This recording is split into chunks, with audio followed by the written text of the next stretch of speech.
예, 안녕하세요. 세뇌 탈출입니다. 지금 상황이 엄청나게 급물살을 탑니다. 이 국내에서도 이제 조국 이런 걸 계기로 해서 우리가 전부 이제 끌어오르고 있잖아요. 그 다음에 미북 관계도 요번에 스톡홀름 그 회의 깨지는 거 보시면 아시겠지만 미국은 완샷 빅딜. 그러니까 처음에 아예 초장부터 문턱이 높은 거예요. 다 까고 들어와라 이거예요. 그것을 전혀 뒤로 물을 생각이 없고 그 앞에서 지금 북한은 바들바들 떨면서 오늘 내일 하는 상황입니다. 미중 전쟁 역시 마찬가지죠. 홍콩에 대한 지지 계속 하고 있고 미국이 또 미중 전쟁에서 한치도 뒤로 물을 생각이 없습니다. 이런 것들이 다 서로 상호작용을 하겠죠. 우리가 홍콩 사람들의 분투를 보면서 크게 느낀 바가 있듯이 홍콩 사람들도 우리 10월 3일 그 엄청난 열기를 보면서 또 느낀 바가 있을 겁니다. 이렇게 세상은 서로 묶여서 급가속하면서 변화를 향해서 치달리고 있습니다. 제가 내일 12시부터 열리는 광화문이죠. 광화문 광장. 광화문 광장에서 12시부터 열리는 정광훈 목사님이 주도하는 집회에 나가게 됩니다. 아마 그 단상에 올라갈 것 같은데 어떤 포맷인지 모르겠어요. 일단 불러주셨으니까 나갑니다. 정광훈 목사님에 대해서는 이제 여러 평이 엇갈리고 저도 세뇌 탈출해서 정광훈 목사님 측에서 그 목사님이 직접 그 작성했는지 모르지만 측에서 냈다고 하는 10월 1일자 조선일보 광고에 대해서 아주 신랄하게 비판한 바 있습니다. 그럼에도 불구하고 제가 내일 나가겠다고 하는 것은 저 나름대로 이제 여러 가지 조사를 해보니까 지난 10월 3일 집회에서 전 목사님이 박근혜 대통령의 복귀, 그러니까 탄핵이 원천적으로 잘못된 것이기 때문에 탄핵 이전의 상태로 돌아가야 된다. 박 대통령이 복귀해야 된다라는 말씀을 했다는 이야기, 그리고 또 그런 입장을 취함에 따라서 그 김무성이나 이재호나 이런 쪽과 연결돼 있지 않았냐라는 그런 그 의심 혹은 그런 우리의 비판을 좀 잠시 접을 필요가 있겠다라고 생각이 들어서 나갑니다. 다른 무엇보다도 그게 전 목사님이 주도를 했던 누가 주도를 했던 거기 나오시는 그 태극기 흔드는 우리 시민들이 있으니까 그분들 만나러 나갑니다. 또 그분들과 하나가 되기 위해서 나갑니다. 그분들 중에 한 멤버가 되기 위해서 나갑니다. 아시다시피 그 우리가 다 느꼈지만 10월 3일 날 사실 두 개로 나눠져서 됐었잖아요. 시청 앞을 중심으로 했던 저는 그쪽이었고 또 하나는 이제 저 광화문 내거리에서 이순신 동상에서 더 북쪽 쪽은 이제 왼쪽은 북쪽을 바라보고 왼쪽은 자유한국당이 잠시 하다가 자리를 파했고 오른쪽은 전 목사님이 주도했고 그렇게 해서 양쪽에서 하는 바람에 이 스피커도 많이 믹스가 되고 좀 그런 게 있었지만 저도 같이 걸어서 올라갔지만 이렇게 이 흔들고 태극기 흔들고 같이 움직이는 분들한테는 그게 아무 문제가 없었어요. 그냥 그 어마무시한 우리 자유 애국 시민의 열기 자체로 그냥 하나의 그냥 그 마당이 돼버린 거지. 거기에 둘로 갈라졌다 셋으로 갈라졌다 이런 게 없었거든요. 내일 같은 마음으로 거기를 나갑니다. 그러니까 내일 혹시 별다른 약속 중요한 약속 없으신 분들은 누가 결혼을 한다든지 본인 결혼 혹은 그런 아주 중요한 약속이 없으신 분들은 같이 힘을 모아주시기 바랍니다.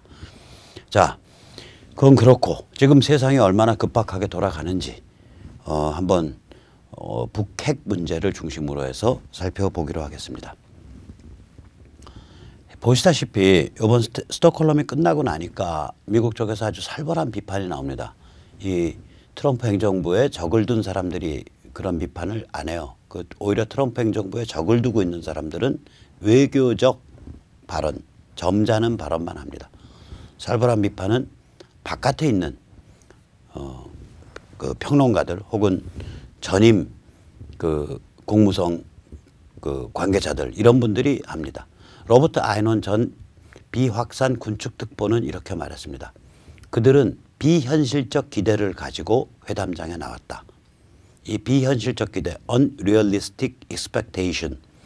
이거는 겉으로 들으면은 뭐 쿨한 얘기 같이 들리지만 저런 자리에 있는 사람이 저런 공개적 발언에서 비현실적 기대를 가지고 뭐 이런 얘기는 다른 말로 하면 그들은 미쳤다. 그들은 망상을 가지고 나왔다 이 소리예요.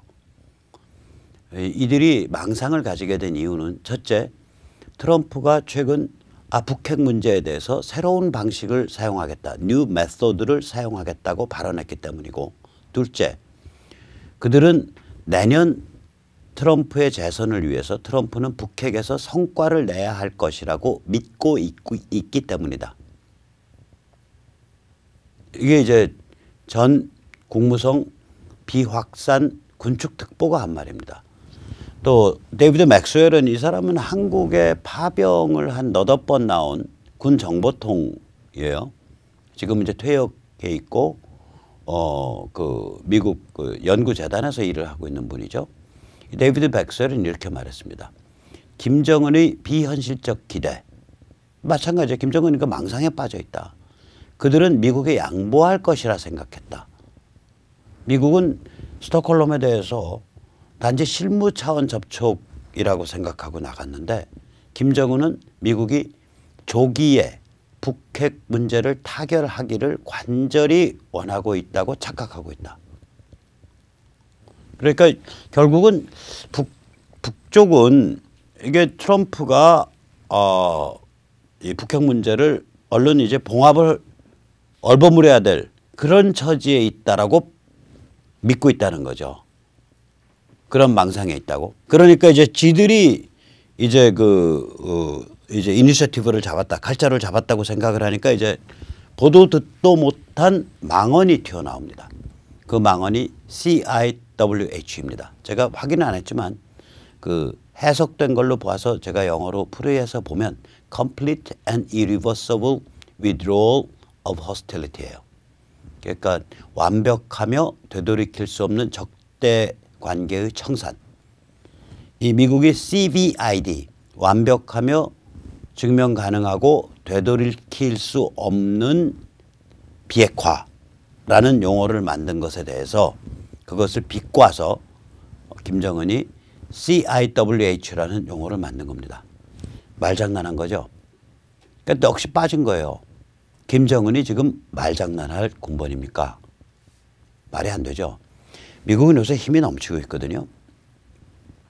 이 트럼프가 최근에 터키의 쿠르드 반군 공격 움직임에 대해서 잠시 말씀을 드리면 시리아 내전 때 이제 ISIS를 공격한 부대가 하나는 시리아 정부군, 미국 반미죠. 반미 친러시아 시리아 정부군 아사드군이고요.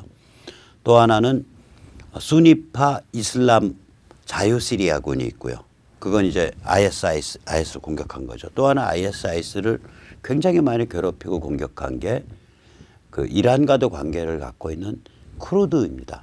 이 쿠르드는 이라크 북부 또 이란 또 시리아, 터키 이렇게 걸쳐서 살고 있어요. 이 사람들은. 그런데 항상 그 타민족에 의해서 압박을 받아왔기 때문에 이 사람들은 이제 한 서너 개의 그 종교적 정파로 나눠져 있어요. 제가 이름은 까먹었는데 심지어는 그 이슬람이 아닌 쪽도 있어요. 쿠르드는. 그리고 이제 쿠르드 안에는 뭐 시아도 있고 뭐 또 일부 순위도 있고 아무튼 그 종교가 뒤죽박죽인데 이게 외부 타민족에 의해서 계속 억압을 받아왔기 때문에 자기들 내부에 종교적 분쟁이 없어요. 쿠르드는. 그래서 그쪽 그 중동 사람들은 쿠르드에 대해서 뭐라고 말하냐. 쿠르드족은 종교와 상관없이 그냥 쿠르드일 뿐이다. 이렇게 얘기를 해요. 이 쿠르드족이 ISIS를 엄청 공격을 했거든요. 그래서 이 미국이 쿠르드족을 도와줬었다고요. 근데 터키 입장에서는 이 쿠르드족이 이 영향력을 가지고 성장해 나오는 것을 두고 보기가 싫은 거예요. 그러니까 터키가 지금 시리아 그 ISIS 그 이슬람 공화국인가 뭐 거기에 그 테러리스트 집단을 공격했던 군대를 터키가 다시 소탕하려고 하고 있는 움직임을 보이고 있거든요. 그 움직임에 대해서 어저께인가 살벌한 트위터 날렸어요. 이게 약간 조롱기가 있는 트위터인데 터키 경제를 완전히 파괴할 수 있다. 너희 함부로 움직이지 마. 제가 그 영어 문장을 그냥 읽어드릴게요. 이거 상당히 조롱해서 쓴 문장입니다. 내가 그 전에 아주 강력하게 말한 것을 지금 다시 반복한다면 just I have stated strongly before and just to reiterate 그런다면 터키가 엄청난 그리고 누구와도 비교할 수 없는 어마무시한 지혜로운 판단력을 가진 나 트럼프의 판단에 의해서 터키가 한계를 벗어난 조치를 조금이라도 취하는 경우에 나는 터키의 경제를 완전히 파괴하고 문질러 버리겠다. 지금 이 직역입니다. 그리고 가로 속에 내 옛날에도 너희 경제 절반쯤 작살낸 적이 있지. 이건 우리 눈을 잠깐 의심하는 구절이 들었어요. In my great and unmatched wisdom. 그 무슨 얘기냐. 나의 위대하고 누구와도 비견되지 않는 어마무시한 지혜로운 판단에 의해서 나의 판단에 의해서 근데 그걸 위대하고 누구와도 비견될 수 없는 완전히 나르시시즘 환자인 것처럼 표현을 하는 거예요. 저 사람 저런 사람이요. 이게 농담인지 진담인지 헷갈린다고. 나의 판단에 의해서 I consider to be off limits. 내가 한계를 넘었다라고 생각되는 anything, 어떤 짓을 만약에 터키가 한다면 I will, 내가 부숴버리겠다는 거예요. 내가 하겠다. 뭘? Destroy and obliterate the economy of Turkey. 터키의 경제를 파괴하고 문질러 버리겠다. obliterate라는 건 존재하지 않는 상태로 만들어 버린다는 거예요. 완전히 뿌리를 뽑아 놓겠다는 거예요. 저거를 태연하게 트위터에 날리는 사람이 저 사람이. 그러니까 쿠르드는 내 애야. 우리 미국이 도운 애야. 걔들이 일부 이러한과 연결있고 그건 이 국면에선 중요하지 않아. 너희 지금 ISIS 거의 진압 국면이라고 너희가 쿠르드를 탄압해? 너희 죽여버릴 거야. 이 소리를 하고 있는 거예요. 그리고 저 정도를 터키에 대해서 얘기할 수 있는 사람에 대해서 그런 사람과 관해서 말장난으로 CIWH 완벽하며 되돌이킬 수 없는 적대관계 정산 이런 말장난을 하고 있다는 게 지금 정신머리가 나가도 완전히 나간 상태입니다. 이게 지금 죽으려고 진짜 환장한 상태예요. 그러면 이런 망상은 어떤 데서 뿌리를 받고 있냐. 두 개의 전제를 갖고 있습니다. 우선 하나는 트럼프가 탄핵 위기에 몰려 있고 내년 대선에서 고전한다. 근데 잠깐만. 되돌이켜보면 우리나라 조중동 연합통신 다 이런 소리 해요. 국내 모든 뉴스 언론들 다 이런 소리예요. 이게 또한 미국 빅미디어의 얘기예요. 이거 망상입니다. 탄핵 위기에 안 몰려 있고요. 내년 대선에서 고전 안 합니다. 조금 이따 다시 한번 살펴보죠. 두 번째 어떤 망상을 갖고 있냐. 미중 전쟁은 적당히 봉합될 수밖에 없다. 이거 우리나라 조중동 또 상당수의 우파 유튜버들이 이런 소리 하죠. 심지어 우파 유튜버 조모 선생은 트럼프가 탄핵돼 가지고 물러나야 우리 한국이 편안해진다. 뭐 이런 소리까지 하죠. 이거 망상이에요. 그러므로 트럼프는 북한을 파키스탄처럼 사실상의 핵 보유국으로 인정할 수밖에 없다. 그러니까 그러므로는 앞에 두 전제의 결론이죠. 지금 앞에 두 전제 뭐냐. 트럼프가 정치위기, 탄핵위기에 몰려있고 내년 대선에서 고생한다. 그 다음에 두 번째 전제, 미중전쟁은 적당히 봉합할 수밖에 없다. 그러므로 트럼프는 북한을 파키스탄처럼 사실상의 핵보유국으로 인정할 수밖에 없다. 이렇게 되는 이 망상구조가 뿌리가 그렇습니다. 그럼 누가 이 망상 퍼뜨리고 있어? 물론 미국의 빅미디어도 퍼뜨리고 있지만 왜 이런 망상을 조중동이나 혹은 실제로 이 야당의 김무성류의 그런 지도자들을 만나면 이걸 고스란히 반복해요. 그럼 왜 우리나라에 그래도 제도권 상류층 이른바 우리가 흔히 보수적이다라고 이렇게 어림짐작하는 혹은 기대하는 그런 지도층 인사들이 왜 이런 생각을 갖고 있을까? 문재인 586과 똑같은 생각이에요. 이 지점에 관해서는. 그러면 이 진원지가 조셉 윤이라는 인물로 모아집니다. 이게. 이 조셉 윤은요 아주 특이한 인물이에요. 이 미국 아마 한국계 미국인으로서 국무성에서 제일 뿌리를 깊게 박은 사람이죠. 한국 문제, 동아시아 태평양 담당 문제에서 거물이에요. 이 사람이요 엊그저께 보이스 오브 아메리카하고 인터뷰를 하면서 자기 정체를 다 드러냈어요. 우선 첫째, 살라미 방식, 살라미라는 게 저거잖아요. 저기 저기 일종의 저거죠. 소세지, 햄. 근데 이거를 이게 짭조름하고 안주로 먹는 거라서 얇게 조금씩 썰어서 먹죠. 그걸 이제 얇게 조금씩 이걸 살라미 방식이라 그러죠.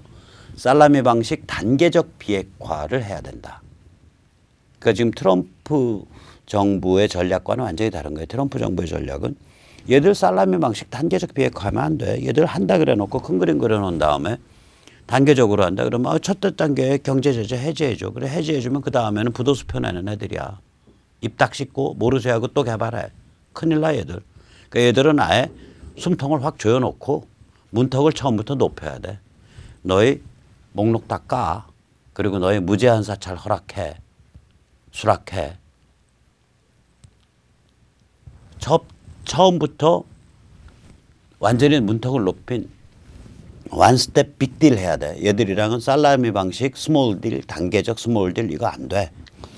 이게 트럼프 쪽의 전략인데 그 전략을 정면으로 비판하는 거거든요. 지금 조셉 윤은. 두 번째, 이 인간 하는 얘기 보세요.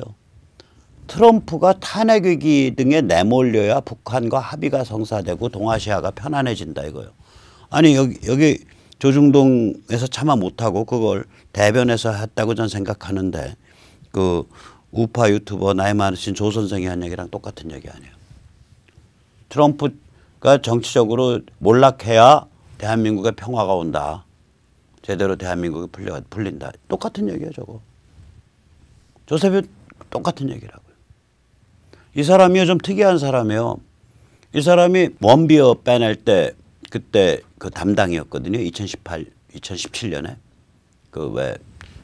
미국으로 실려와서 숨진 북한에 있다가 억류돼 있다가 미국으로 실려와서 며칠 만에 숨진 미국 청년 원비어 빼낼 때 이 사람 한 몇 개월 전, 한 6개월 전에 언론에 대고 원비어 빼낼 때 틸러슨 장관 동의 아래 $200만 주기로 서명했고 자기가 아는 바로는 이같이 서명하라는 틸러슨의 명령을 트럼프 역시 동의한 걸로 안다. 그러나 난 그건 트럼프에 물은 적은 없지만 그러면서 결과적으로 뭐냐.